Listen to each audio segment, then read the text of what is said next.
সুজন মাহমুদ আমার একটি ভিডিওতে লিখেছেন উনি সুফিবাদের কলঙ্ক আবার তরিকত প্রচার করে। আমি এমন কি করলাম যে আমি সুফিবাদের কলঙ্ক হয়ে গেলাম? আর তরিকত প্রচার করলেই যে সাদা কাপড় পরে ঘরবন্দি হয়ে সাধু বেশ ধরে বসে থাকতে হবে এমন কোনো কথা নেই।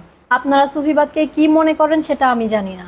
তাহলে বিষয়টা এমন হয়ে গেল না, মোল্লাদের যেমন ভিতরে কোনো মহানবীর আদর্শ নাই, সুন্নত নাই, কিন্তু বাহিরের তাদের লেবাসটা দেখে মনে হবে যে তারা কতই না যেন মহানবীর আদর্শে আদর্শিত। এগুলো তো মহানবীর আসার আগেও মানুষ অনেক পালন করেছে, দাড়ি রেখেছে, যেমন টুপি, জুব্বা, পাঞ্জাবি, টাকলুর উপর প্যান্ট পরা, এগুলো কিন্তু মহানবী আসার আগেও মানুষ ব্যবহার করেছেন। এবং এজিদেরও দাড়ি ছিল। দেখেন, সুফিবাদ হচ্ছে ব্যক্তিকেন্দ্রিক, এটা একান্তই ভিতরের বিষয়, এটা বাহিরের দেখে কখনোই বিচার করা যায় না। এখন আপনারা সুফিবাদ বলতে কি বুঝেন সেটা আমি জানি না, যেটা আমি বুঝি সেটা আমার কাছেই থাক। ভালো থাকবেন, আশা করছি আপনার উত্তরটা পেয়েছেন আপনি।